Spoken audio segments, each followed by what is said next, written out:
Guys, இன்றைக்கான வீடியோவில் ஒரு சூப்பரான ஒரு அனிமே தான் பார்க்க போகிறோம். வாங்க வீடியோக்குள்ளே போயிடலாம். ஸோ ஸ்டார்டிங்கில் ஒரு பையன் வந்து பார்த்திங்க அப்படின்னா ரோட்டில் நடந்து போயிட்டுருக்கான். அப்படி நடந்து போகும்போது திடீர்னு ஐஸ்கிரீம் சாப்பிடணும் அப்படின்னு தோணுது. அவன் பாக்கெட்டில் செக் பண்ணுறான். பார்த்தா அவன்கிட்ட காசே இல்லை. இருந்த காசை எடுத்துகிட்டு போய் அந்த ஐஸ்கிரீம் அங்கிள் கிட்ட கொடுக்குறான்.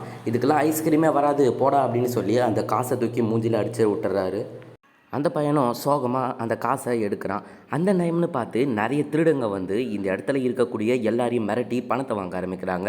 அப்போ ஒரு திருடன் வந்து இந்த பையன்கிட்டே வந்து பணத்தை கொடுறான் அப்படின்னு மிரட்டுறான். ஃபஸ்ட்டு இந்த பையன் என்கிட்ட பணமே இல்லை அப்படின்னு சொல்கிறான். உடனே அவன் என்னை ஏமாற்ற முடியாது, உங்ககிட்ட இருக்க பணத்தை எடு, இல்லைன்னா உன்னை கொன்றுவன்னு சொல்லி கழுத்தில் கத்தி வைக்கிறான். அவனும் பயந்துட்டு பணத்தை எடுத்து அந்த திருடங்கிட்ட கொடுத்துட்றான். அப்போ பின்னாடி அந்த திருடனுடைய பாஸ் வந்து அவன் தலையிலே அடிக்கிறான். அடித்த ஸ்பீடுக்கு அவன் வாங்கின அந்த காசை அப்படியே கீழே போட்டுடுறான். உடனே சின்ன குழந்தைகிட்ட இருந்தாடா பணத்தை வாங்குவேன்னு சொல்லி அந்த பாஸ் அவனை துரத்தி விட்டுறான். அப்போ அந்த சின்ன பையன் நீங்கள் யார் அப்படின்னு கேட்கும்போது நான் தான் இந்த திருடங்களுடைய பாஸ் அப்படின்னு சொல்லிட்டு கீழே விழுந்து அந்த பணத்தை கொஞ்சம் கொஞ்சமாக பொறுக்கி அவங்ககிட்ட எடுத்து கொடுக்குறாரு. அந்த பையன்கிட்ட கொடுத்துட்ட உடனே இந்த இடத்துல இருக்காத, நீ வீட்டுக்கு போ அப்படின்னு சொல்லிட்டு இந்த பையனை இங்கேருந்து அமுச்சு விட்டுறாரு.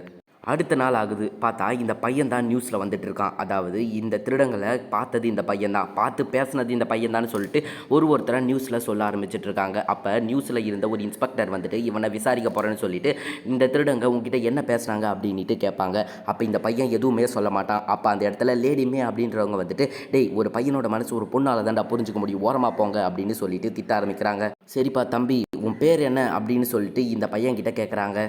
என் பேர் டோக்கி அப்படின்னு சொல்லிட்டு இந்த பையனும் சொல்கிறான். இப்போ அப்படியே கொஞ்சம் சாங்கை போட்டுட்டு அதுக்கப்புறமா இந்த அனிமேவோட டைட்டிலை சொல்கிறாங்க. அனிமேவோட டைட்டில் டோக்கி. இப்போ கொஞ்ச நேரத்துக்கு முன்னாடி தான் லேடி மே உன்னோட பேர் என்ன அப்படின்னு கேட்டிருப்பாங்க. அதுக்கு நம்ம டோக்கியும் என் பேர் டோக்கி அப்படின்னு சொல்லியிருப்பான். அதுக்கப்புறமா லேடி மேவும் என்னோட பேர் மே அப்படின்னு சொல்லி இன்ட்ரடியூஸ் பண்ணிப்பாங்க.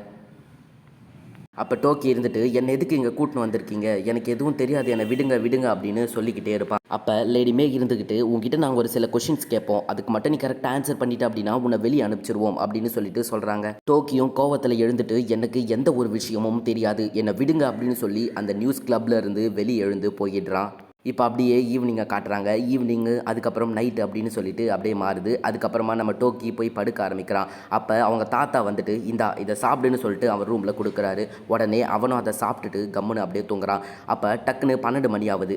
திடீர்னு ஒரு சத்தம், என்னடா அப்படின்ட்டு பார்த்தா அந்த பாஸ் வந்து அவங்க வீட்டுக்கு வந்திருப்பாரு. உடனே டோக்கியும் பயந்துருவான். யார் நீங்கள், திரும்பி எதுக்கு இங்கே வந்தீங்க, என்கிட்ட பணம் இல்லை அப்படின்னு சொல்லிட்டு பயப்பட ஆரம்பிப்பான். அப்போ அந்த பாஸ் உங்ககிட்ட இருந்து நான் பணத்தை வாங்க வரலை, உனக்கு ஒன்று கொடுக்க வந்திருக்கேன்னு சொல்லிட்டு அப்போ காலையில் நம்ம டோக்கி ஒரு ஐஸ்கிரீம் சாப்பிடணும்னு நினச்சிருப்பான் இல்லையா, அந்த ஐஸ்கிரீமை இந்த ஒரு மனுஷன் வாங்கிட்டு வந்து டோக்கி கிட்ட கொடுப்பாரு.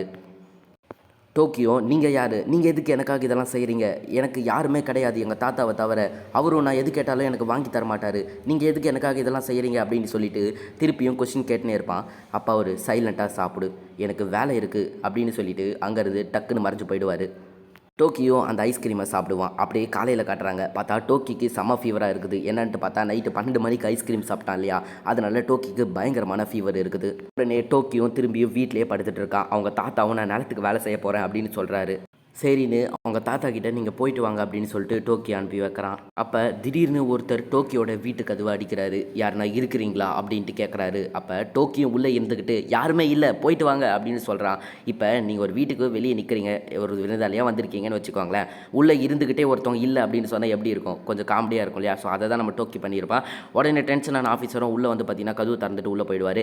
போயிட்டு கீழே பார்த்தா யாருமே இருக்க மாட்டாங்க. சரின்ட்டு மாடிக்கு போயிட்டு தபால்னு கதவை திறப்பார். திறந்த நம்ம டோக்கி வந்து பார்த்தீங்கன்னா பயந்துருவான். யார் நீங்கள், உங்களுக்கு என்ன வேணும் அப்படின்னும் போது நான் தான்ப்பா 8th ரேங்க் இன்ஸ்பெக்டர், உன்னை இன்ஸ்பெக்ட் பண்ண வந்திருக்கேன் அப்படின்னு சொல்லவும், நீங்கள் ஃபெயிலானா இருங்க இல்லை 8th ரேங்கான இருங்க, உங்களுக்கு என்ன வேணும் அப்படின்ட்டு கேட்கும்போது இல்லைப்பா நான் தான் இங்கே வந்து பாஸ் அப்படின்னு சொல்லுவாரா. நீங்கள் பாஸ் ஆனா இருங்க, முட்டை கோசானா இருங்க, உங்களுக்கு என்ன வேணும் அப்படின்ட்டு திரும்பி திரும்பி கேட்டுனே இருப்பானா. டென்ஷனான அவர் தம்பி உட்காந்து பேசலாம் அப்படின்னு சொல்லிட்டு உட்காந்துருவார். அப்படியே இந்த சீனை கட் பண்ணால் அவங்க தாத்தாவை காட்டுறாங்க. அவங்க தாத்தா நிலத்தில் கஷ்டப்பட்டு வேலை செஞ்சுட்டே இருக்கும்போது அங்கே நிலத்தில் வேலை செய்கிற இன்னொருத்தர் ஆக்சன் உன்னுடைய பேரனை எவனோ கடத்த வந்திருக்கான் அவங்க வீட்டுக்கு அப்படின்னு சொல்லிட்டு சொல்லவும் அறக்க பறக்க இவர் வந்து பார்த்திங்கன்னா ஒரு கட்டை எடுத்துகிட்டு அவங்க வீட்டுக்கு வேகமாக ஓடுறாரு. அப்போ இந்த 8th ரேங்க் இன்ஸ்பெக்டரும் வீட்டுக்கு வந்து பார்த்தீங்கன்னா வந்து உட்காந்துட்டு இருப்பார் இல்லையா. ஸோ இந்த டைமில் இவர் திரும்பி உட்காந்துட்டு இருப்பார். அப்போ இவங்க தாத்தா வந்து பார்த்துட்டு கதவு திறந்து போட்டிருக்கு, யாரோ வந்திருக்காங்கன்னு சொல்லிட்டு கண்டுபிடிச்சிட்டு கட்டையை எடுத்துக்கிட்டு கரெக்டாக அவனுடைய பேரனுடைய ரூமுக்கு போயிடுறாரு. பார்த்தா இந்த இன்ஸ்பெக்டரும் திரும்பி உட்காந்துட்டு இருக்கவே பின்னாடி வந்ததை பார்க்கல. உடனே என் பேரனை கடத்த வரேன்னு சொல்லி தலையிலே அடிச்சிடுறாரு. அந்த டயத்தில் அவருடைய கோட்டில் இருந்து ஒரு ஐடி கார்டு வந்து கீழே விழுது. அதில் 8th ரேங்க் இன்ஸ்பெக்டர்னு இருக்குது. இதை பார்த்த உடனே அவங்க தாத்தாக்கு பயங்கர ஷாக். உடனே அந்த கட்டையை கீழே போட்டு கீழே வேகமாக ஓடி போய் அவருக்கு டீ போட ஆரம்பிக்கிறாரு. அப்போ இந்த இன்ஸ்பெக்டரும் இந்த வீட்டில் நிறைய மர்மமான விஷயம்லாம் நடக்குது, யாருன்னே தெரியல, என்னை பின்னாடி வந்துலாம் அடிக்கிறாங்கன்னு சொல்லி மனசில் யோசிக்கிறாரு. அப்போ திடீர்னு அவங்க தாத்தா கத்திக்கிட்டே வராரு, சார் இந்தாங்க இந்த டீ எடுத்துக்கோங்க அப்படின்ட்டு. அப்போ அவரும் ஓகே தேங்க்ஸ் அப்படின்றாரு. அப்போ நம்ம டோக்கி இருந்துக்கிட்டு பெரியவங்களால தான் புரிஞ்சுக்க முடியும் அப்படின்னு சொல்கிறான். இதை கேட்ட அந்த இன்ஸ்பெக்டரும் எனக்கு 25 வயசு தாண்டா ஆகுது, நான் ஒன்றும் உங்கள் தாத்தா மாதிரி வயசானவர் இல்லை அப்படின்னு சொல்லி கத்துறாரு. சரி நான் ஸ்ட்ரைட்டாக விஷயத்துக்கு வரேன் அப்படின்னு இந்த இன்ஸ்பெக்டர் சொல்கிறாரு. அப்போ டோக்கி இருந்துக்கிட்டு ஏன் சைடாக வர மாட்டீங்களா அப்படின்னு சொல்லி திரும்பி காமெடி பண்ணுறான். உடனே அவங்க தாத்தா அந்த இன்ஸ்பெக்டர் கிட்ட மன்னிப்பு கேட்குறாரு.